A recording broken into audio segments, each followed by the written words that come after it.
I had to walk out. This is what I have to do. I have to leave them in their room, and I have to walk out. Because my insanity, my frustration can just, man, I'm tired. I wish I could just walk away. And this shit is not fair.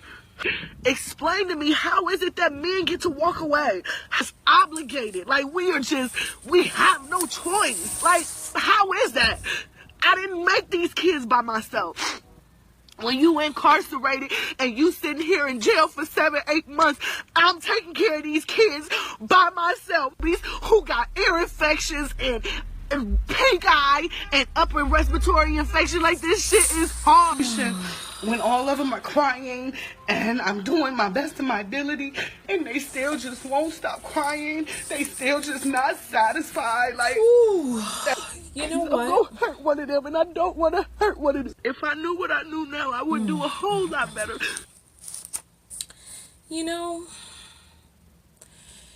she makes the God. You know what? Let me just say, ladies, when are we going to rise into our full glory and our greatness as the gatekeepers of all human life on earth? How long are we going to be giving undeserving men access to our womb, becoming immortal through our bodies? How much longer? And you know, she makes the statements talking about, oh, why do we have to?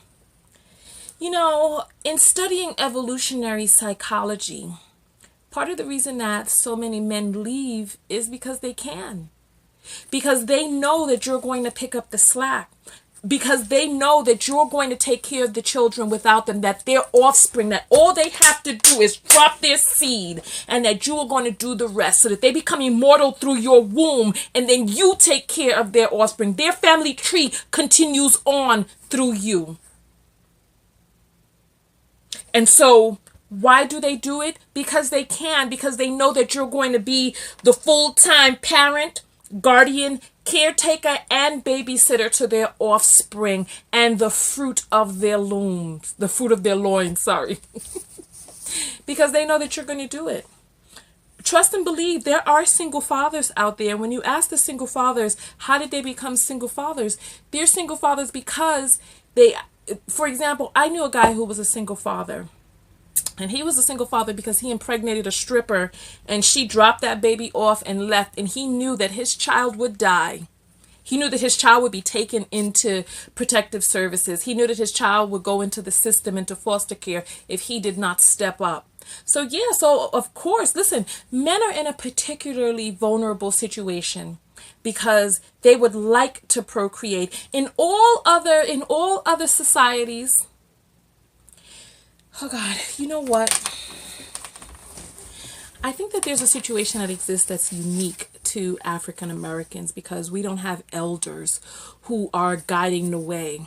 So that we have a lot of young people who are making decisions about what does and does not make a good mate.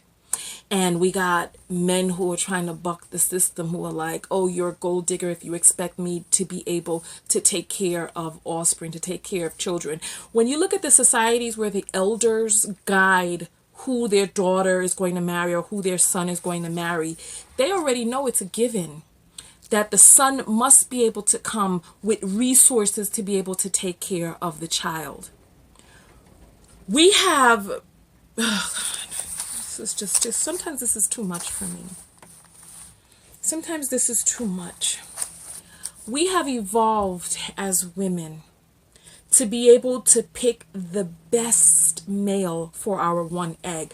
Reproductive success for a man is different than it is for a woman. For a man, reproductive success is to take his multitudes of seeds and spread it far and wide. But women, we are the gatekeepers. In all other societies, I mean, if you look at China and India now, where they didn't feel that girl children where they felt that boy children were more statusable, that they went, and especially in India, in China, they had some questionable practices, but in India, they would have these secret sonograms to find out the sex of the baby. And if they found out that the baby was a girl, they would abort the child. Now you have more than 70 million surplus males in India and China combined, where the men just don't have the ability to procreate. It's wreaking havoc in those societies because women are necessary. Women are the gatekeepers for life. Society constricts. Society constricts when women do not give birth. And so, ladies, when are we going to wake up? Listen, let me talk to my sisters. Black women, when are we going to wake up? You know, it's like, when are we going to wake up? When are we going to wake up? You know,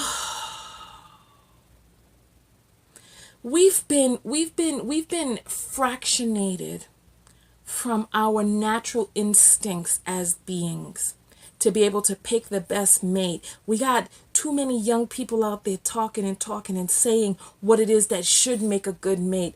I'm sorry, but hugs and kisses don't pay the bills in this society. It doesn't. It doesn't.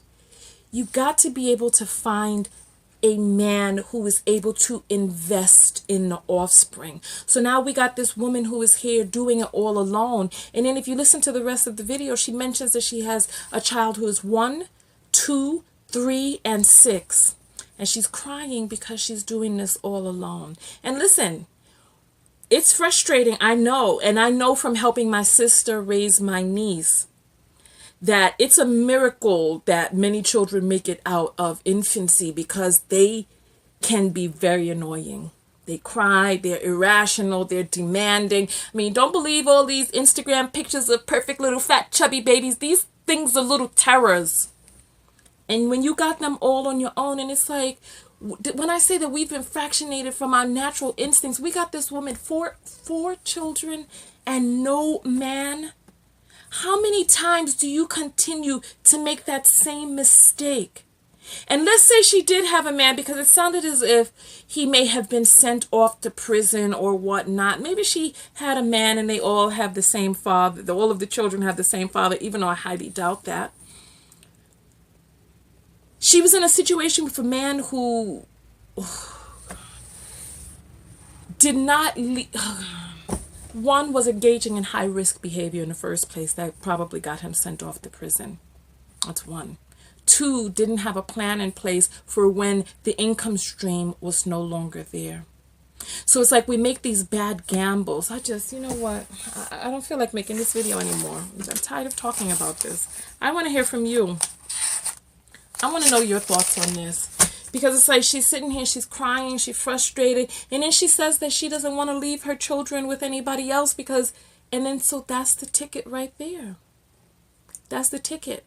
Why do they leave? Why do men typically leave women with children? Because they know that the women are going to be the responsible ones and are going to take care of those offspring so that their genealogy, so that their legacy lives on through you and your efforts, and then get up on the internet and complain about somebody wanting or needing support for the children or child support. I can't. It's like, what are we doing? What are we doing? It's like, we're the gatekeepers. Close off that womb. Why are you making these undeserving men immortal? I need your thoughts below. Tonya Tko, and I'm out, please. Peace.